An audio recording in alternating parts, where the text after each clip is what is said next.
山頂纜車今日起加價，成人單程加到82蚊，小朋友同老人家要52蚊。山頂纜車總站將貼出新嘅收費，成人來回票價加到去116蚊，小童同長者加到75蚊。成人單程嘅票價要82蚊，小童同長者單程就由38蚊加到去52蚊，加幅係最大，近7%。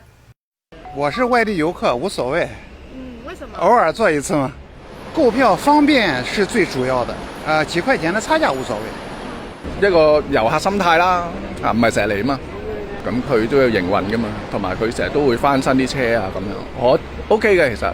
加唔緊要，但係唔好即係加得太多，可能長者唔係咁afford得起咯。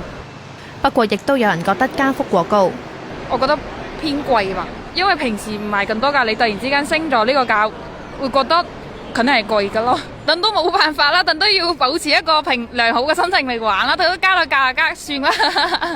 山頂纜車加價之後，2個人坐纜車上山頂已經比的士貴。不過有遊客就話仲係會揀坐纜車。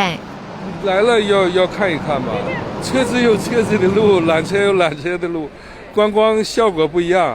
咪搭的士係好嘅，一直係咪啊？但係佢哋未坐過，一定要坐一次，就係咁咯。第一次嚟香港，佢哋。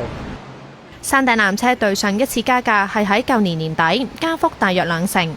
山頂纜車話喺12月31號前透過官網或者微信小程序買飛，就可以繼續以舊飛嘅價錢買有效期至下個月31號嘅車飛。